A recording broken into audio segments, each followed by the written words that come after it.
Ano? Kalsada na mismo.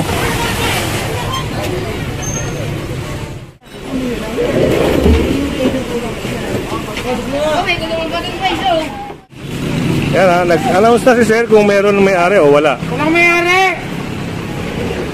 Naku, kay sir din pala. Pinabantay na sa akin.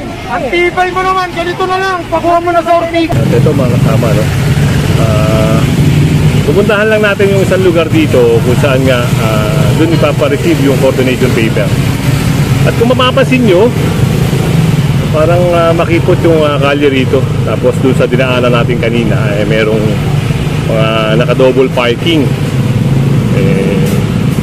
Ito kasi kinumplain na naman. Complain ulito. Kaya kailangan aksyonan.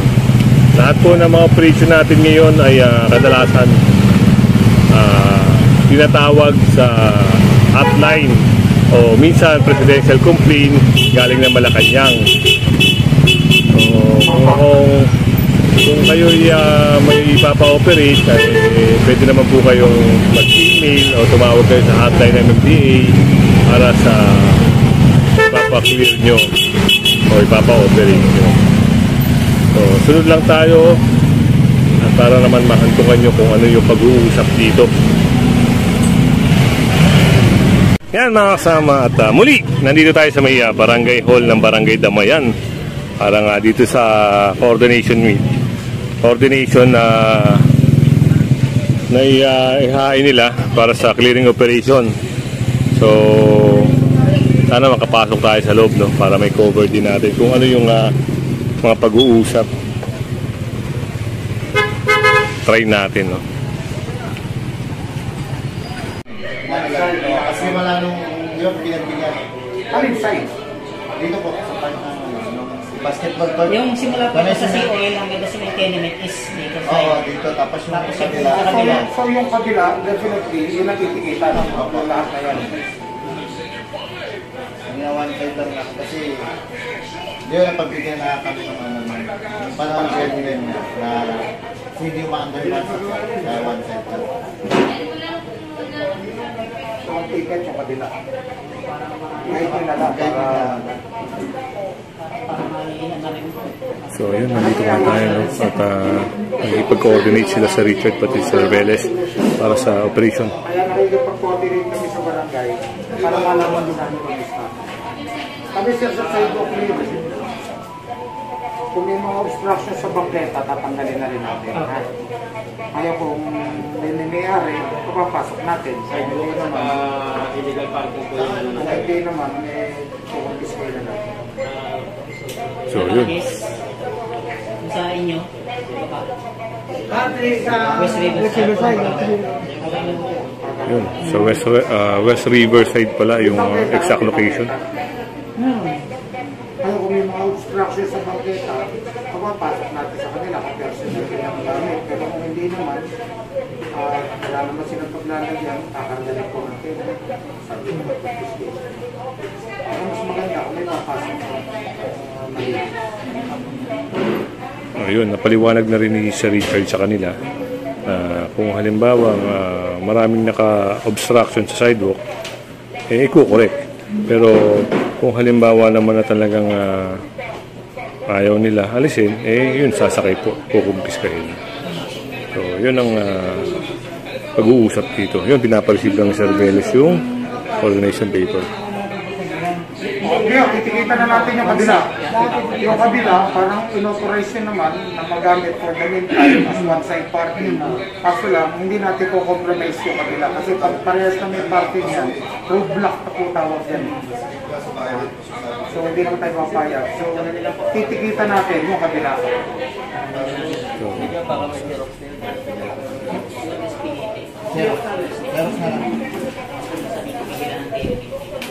Pagkawat pag may obstruction sa sidewalk, matatanggal natin sa kanila. Hanggat maaari, mapapasok natin sa kanila. Pero failure to comply, nakapitilitan na tayo sa inyo.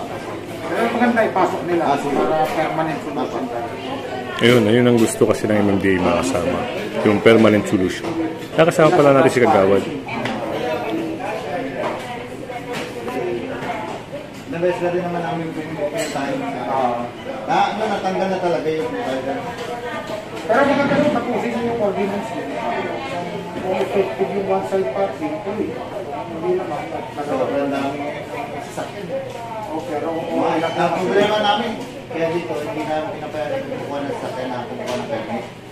hindi ba? Oo. Kasi yung mga kumukuha ng mga sasakyan, may hindi ng permit sa barangay. Pinapaano. Kaso lang, sa ibang barangay kumukuha yan. Eh kami, yung may walang talaga parking, yung bahay. Kaya ito sablay yung dapat yan ang mahigpit is the LTO.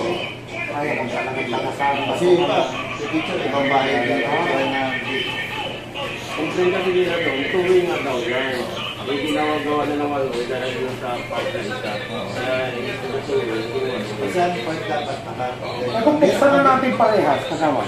Buksan na natin. Once and for all, wala pa rin naman kayong ordinance. wala kami. Ngayon, kung gusto ninyo, titikitan natin yung bilang side ng kabila, papalis natin. Siguro pag ganyan din yung 5 minutes sila. Hindi po. Hindi po, wala kami. Actually yung 5 minutes, para maliwanag kayo. Yung 5 minutes is, pag wala yung driver, titigitan siya for illegal parking unattended. Yun po yung... Pero kung dumating naman ang driver, titigitan pa rin. Hindi ho yun yung 5 minutes rule na kailangan alisin within 5 minutes kung yun ang o-operate. Mali po yun ba? Ang concern lang ng mga 5 minutes, kung dumating ang driver within the period of 5 minutes, titigitan pa din siya. Pero driver illegal parking na lang siya. Mas mababa yung penalty compared to sa anak. Ayan. Andito na nga tayo sa subject area mga kasama na napakaraming mga motor dito, no? Ganun din sa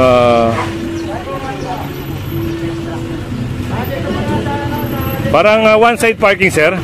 Ito lang. So ito lang daw ata yung pagdating doon sa kabilang side naman. So yun, si sir na rin nagturo, no? Kagaya nito. Ito yung mga motorsiklo dito na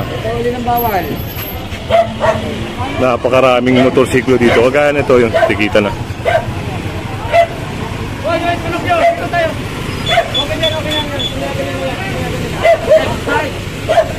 Ito daw, sir. Ito pala yung mga matitikitan.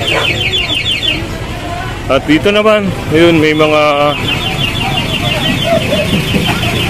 kita nyo, ginawa na nilang kulungan, ginawa na nilang mga Hindi naman tabi yan, gitna yan eh.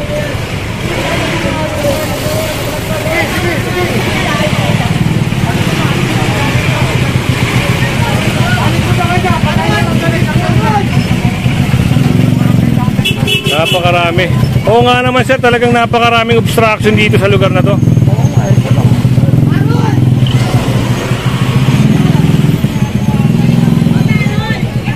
At ayun, may natikita na, may nasampulan na doon mga kasama. Una niya na yan, oh. Dapat mo na rito yan. Ito. Talagang parang ginawa na nilang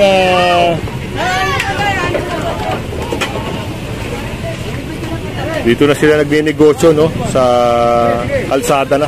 Kalsada na mismo. Ito yung kailangan i-clear kasi pag nagkaroon ng sunog sa lugar na ito, hindi agad makakapasok ang mga bumbero dito. Kaya ito, patitikitan to ni sir. At itong tricycle na to, yun, patitikitan din to.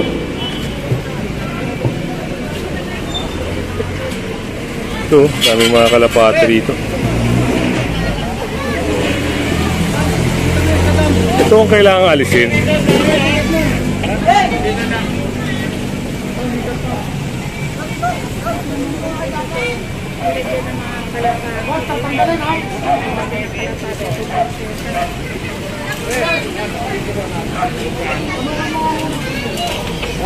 Yan, hinakot na yung compressor niya, no? Ang tanong, nakikita ba to ng mga taga-barangay? Isang tanong kasi yan, mga san.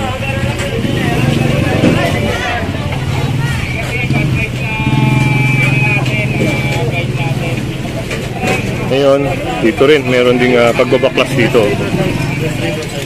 Yan, Riverside pala to, Riverside.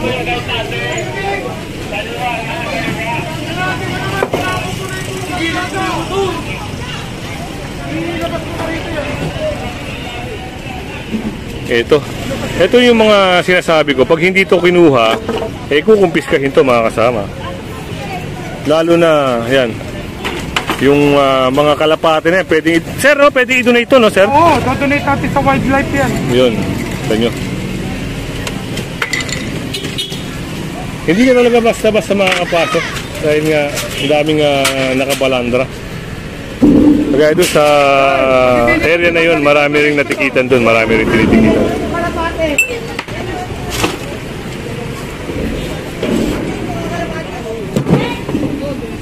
So, kita nyo, lumuwag, gumanda.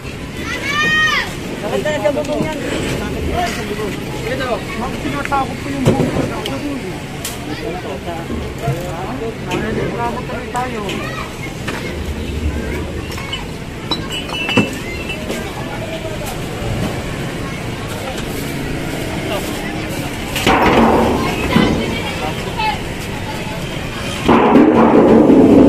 Ito yun, kinakating na nila, tinatanggal na nila.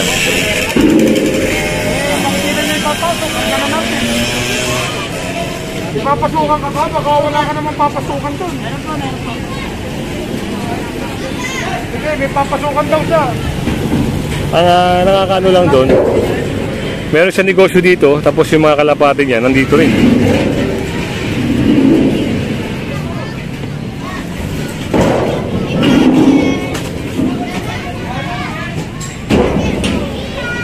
Was around the road. Ayun, gaya na sinabi ni sir, no?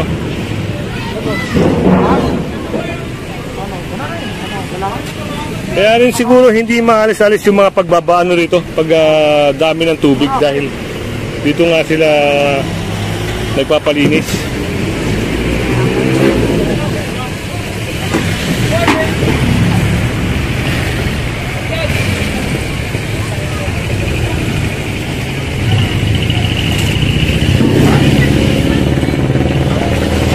At dito, no? Ito nga, pag hindi nila pinasok to, sigurado isasakay. Kailangan ipasok nila.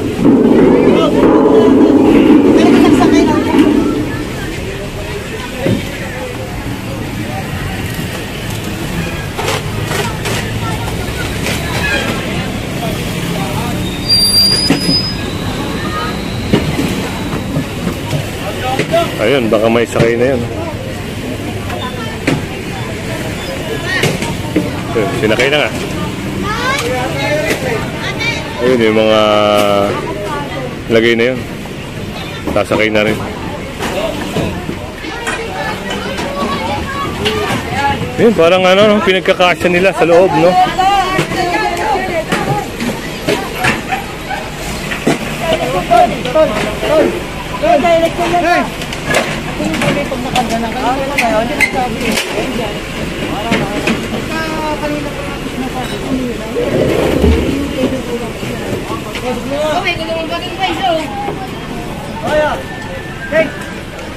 At ito, talagang medyo magandang tignan. Ito.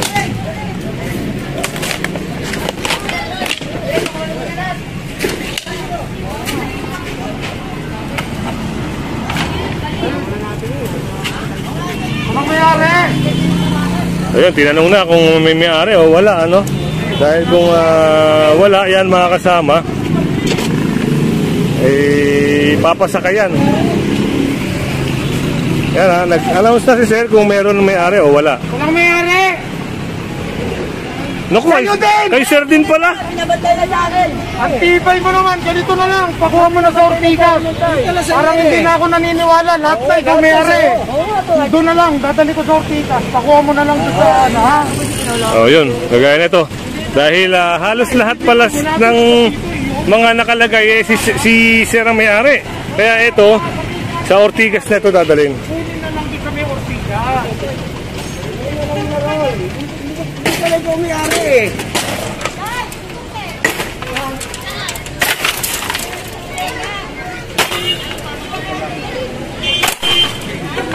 At dun, may nahuli na walang helmet, no?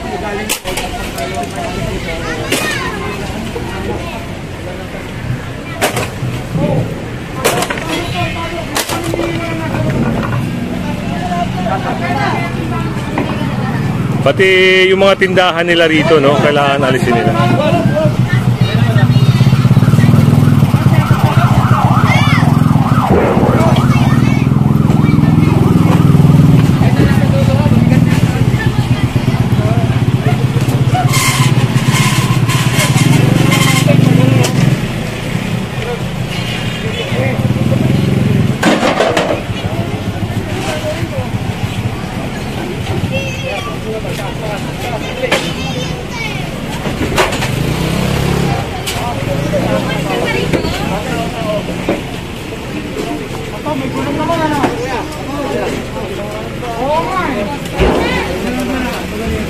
Ito, sa'yo rin? Lagi na sa buhay. O, pasok. Kasi may papasok. Dito, nakahang na rin yung ano, no, mga kulungan nila rito.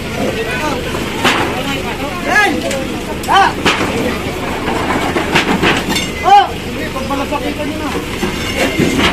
Sir, tama po, no? Kung kaya nila ipasok, okay. Pasok na nila. Kaya kung hindi kasi nila may papasok at iiwan nila sa karsada din, eh, mapipilitan tayo. Will be forced to confiscate. O yun, mga kasama, no? Para sa kaalaman nyo.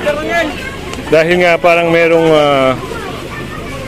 memorandum ba, sir, o Kasi utos? tulad niyan, binibigyan natin sila ng consideration, Opo. their advice. Kaso lang, kung hindi naman sila magko-comply, tinataboy na lang natin sila, inaayos nila, wala tayong magagawa. Okay. Will be banned for the resolution. O yun. Kailangan din namin kumpiska. Kailangan i-correct talaga, sir, no? Kailangan talaga ito. Yun, salamat, sir, no? At ito, kailangan din tanggalin to. Dahil isang obstruction dito. Napakalaking obstruction.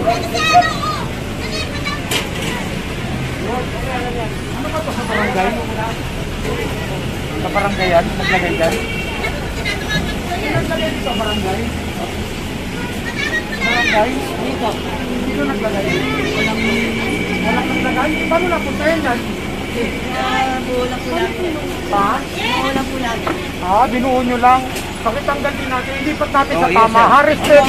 Respeto nyo rin yung ano, yung repulto. Yes, sir. Paano natin re-respeto na sa kalsada? Diba?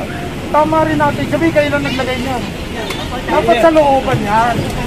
Sa looban, may lugar yan. Kahit yan, dapat ligtas sila. Ha? So, akala natin, taga-barangay ang naglagay dito. Hindi naman pala mga kasama. Sila rin ang naglagay. Ngayon, sabi nga ni Sir Richard, kailangan i-correct din. Para naman, siyempre, ito kasi obstruction din eh. Ito, parang wala na sila paglalagyan dito. Atras mo na lang siya, ano yan? Atras mo na lang. Huwag na ako pumasok. Ayan, dito na lang. Marami pa tayo kakargay. Pag dito na lang.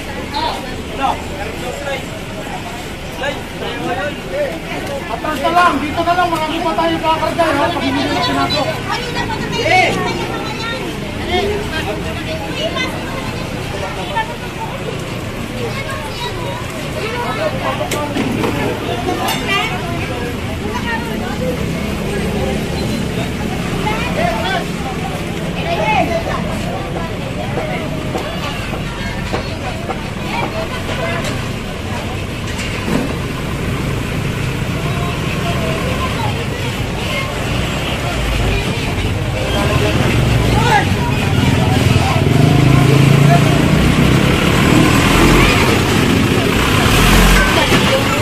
At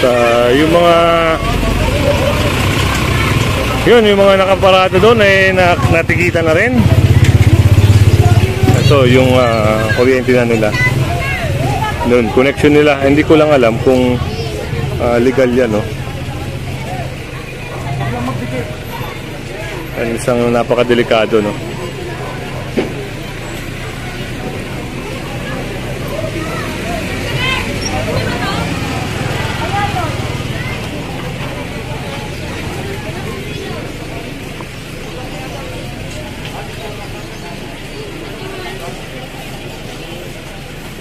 At dito rin may napansin din na mga kalapate rito, no? Ayun, natikitan nga si kuya. At ayun, natikitan din si ma'am. Dito pala sa harapan nila.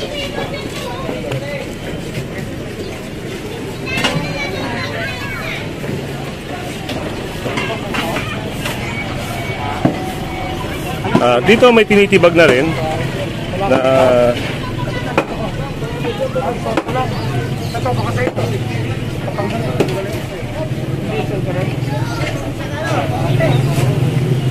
ayun, hindi pala sa kanila. Tama mo yun. Nakagatong itong kahoy. Oo. Huwag ka nga niya, babagsak yun eh.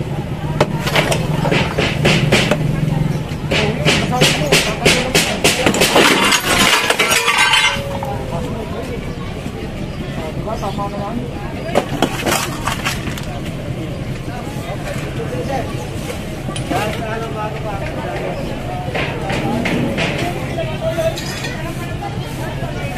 Ito, kunin ko yan.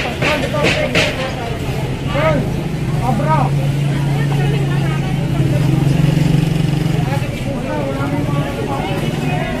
At kung hindi ka pa nakasubscribe sa ating channel, pasubscribe na lang po si Kuya Goods. At syempre, pahit na rin ang bell para lagi kang update sa ating mga video. Ha? Oo nga, kunin nyo nga. Itabi nyo nga. Tabi nyo. Pwede nyo tatabi. Makakarga natin.